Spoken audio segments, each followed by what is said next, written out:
In this video, we are going to talk about the pros and cons of living in Draper, Utah.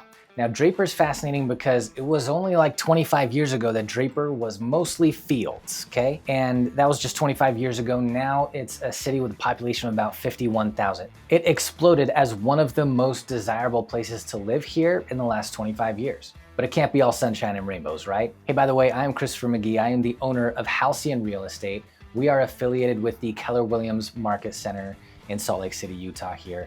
And I am a realtor and I help people relocate from all over the states to right here in the Salt Lake Valley. So if that's you, if you're thinking of moving here, give me a call, reach out to me, let's have a conversation. Without any further ado, let's look at some of the cons of living in Draper. Now, some of the cons of living in Draper are gonna be the same as the cons for living anywhere in Salt Lake Valley, right? And we'll see what those commonalities are. And there's gonna be some commonalities between Draper and anything else on the East Bench. So let's look at those and see what it shares in common with those, but it's got one or two that are a little different as well, just like with the pros. So jumping right into possible cons of living in Draper, we've got the higher cost of homes. Right now in Draper, there are 108 homes available for sale when I looked just like 2 hours ago. And of those 108 homes, we've got a spread of anywhere from about $325K for a 2-bedroom condo or townhome, all the way up to $6.5 million for stunning looking mansions that are up on the bench. You're gonna have amazing views, all that kind of thing, right? Now, it's important as always to understand that there's a big difference between average and median. If we were to take the average between that spread, 325 to 6.5 million, then you might walk away thinking, well, if I'm shopping for homes in Draper, I'm gonna be shopping for homes around $3 million. And while it's gonna be easy enough to find homes in Draper on that price point, it's important to understand that the median, where most people are having an experience buying a home in Draper, is around $730K. Now, $730K is probably the highest median for any city in the Salt Lake Valley. So that's still a higher cost of homes, no matter how we look at it, but it is important to know it's not gonna be $3 million if you're not necessarily looking for a $3 million or more home. You can get them in Draper, no problem, but where most people are having an experience is that median of about $730K across the last month. So possible con number one, the higher price of homes. Possible con number two, proximity to the Wasatch Fault line. And this is one that's gonna be in common with anything along that East Bench. The East Bench is probably the most desirable place to live in the Salt Lake Valley, in a lot of people's opinion, right? But for whoever wants to live there, they're gonna have to deal with knowing that they're sitting on or awfully close to a major earthquake fault line. Part of the history of the earthquakes along the Wasatch Fault line there makes for a beautiful, rather stunning set of foothills, but the history also includes the fact that roughly every 500 years, and it's not like it's on schedule every 500 years, but when we average it out,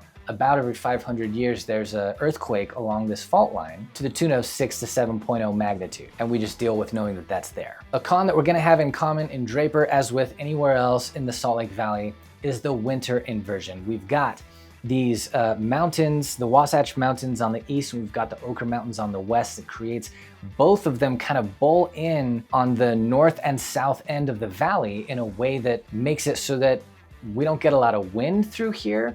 And that means that when cold air gets trapped in the winter by hot air as the temperatures fluctuate throughout the colder months of the year, specifically December through February, that cold air gets trapped and the pollution can get trapped within that inversion. We get pretty gross air sometimes in the winter here. It doesn't last for all winter. It's not like it's like that all the time. And you know what you don't do when the inversion is really bad? You don't go out for a run. Nobody really loves going out for a run when it's like 15 to 25 degrees outside anyway, right? So we just kind of wait for the next good snowstorm and that'll clear out the air, but the winter can get pretty gross with the air here in Salt Lake Valley. That's a definite con for sure. All right, now a con that's gonna be specific to Draper is that while yes, you're in a highly desirable area, you're up on that East Bench, a possible con that's just unique to Draper, the traffic or the time to your destination, whether you're in Draper going somewhere else in Draper or whether you're in Draper trying to get anywhere else. The traffic's not so much a nightmare so much as is the fact that, you know, if I live anywhere else on the East Bench, Mill Creek, Holiday, Cottonwood Heights, Sandy, the chances that I live pretty darn close to a freeway entrance that'll get me anywhere else I want to go in Salt Lake Valley are pretty good. Like I've got a client who lives in Cottonwood Heights who loves the fact that in order to get to the airport, he only has to hit one traffic light. right? One traffic light and then he's on the freeway, he's gonna be at the airport in like 15 minutes. Well, if I'm in Draper, it might take me 15 to 20 minutes to go from my house just to get to a freeway entrance. The suburban sprawl is pretty thick from the center of the valley and the westernmost boundary of Draper, where it hugs the I-15 corridor, into the east bench and especially into the southeast bench.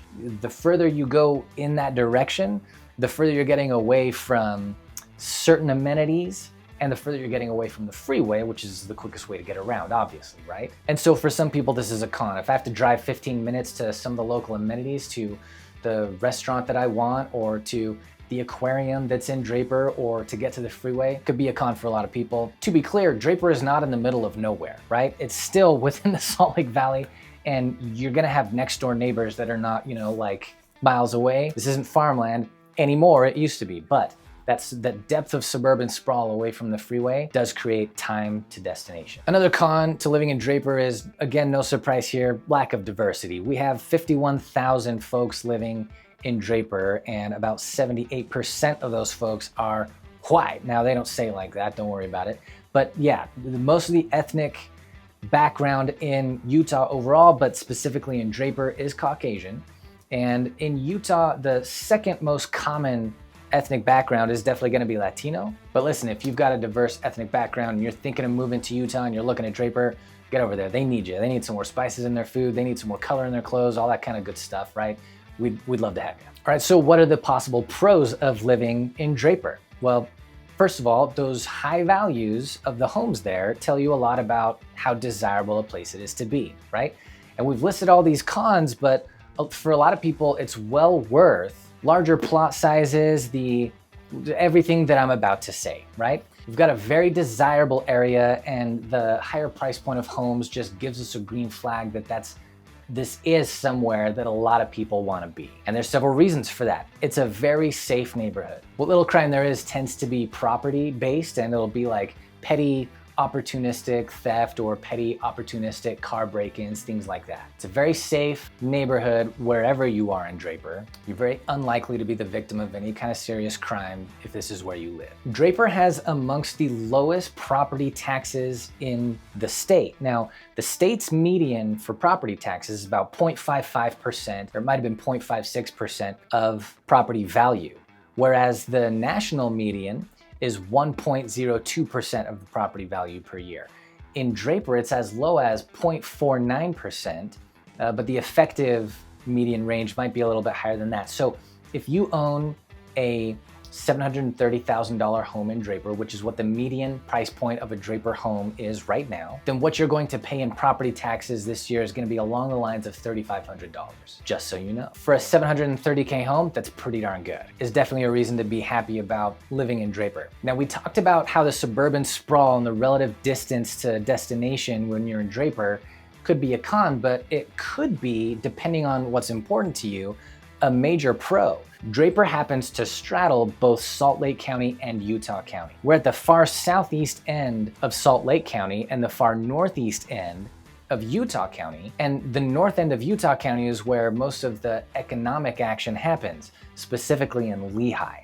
Lehigh has been dubbed the Silicon Slopes, as kind of a play on the whole Silicon Valley idea, because of the number and the high and fast increasing number of tech jobs and tech companies that keep coming up there in Lehigh. If you live in Draper, it's not going to be far for you to get to Lehigh at all, while not getting too far away from everything that Salt Lake Valley has to offer. So if you work in Lehigh, you could of course live in Lehigh, but I've had clients who work in Lehigh and want to live way up north in Mill Creek, closer to just the area that they like. The amenities they like are there, the neighborhoods they like are there, the people they like are there.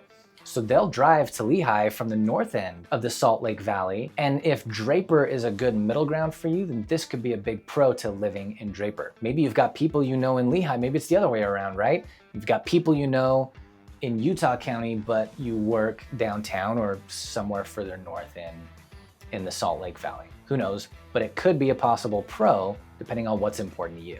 There are great amenities in Draper, but a lot of them kind of hug the I-15 freeway corridor, like we said.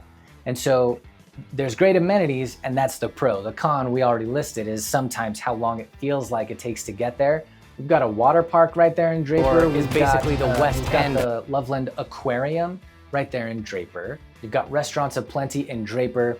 There's a lot of high-end options. There's a great golf course in Draper, and that one's not close to the freeway. That's up on the bench. The South Mountain Golf Course is a very popular spot.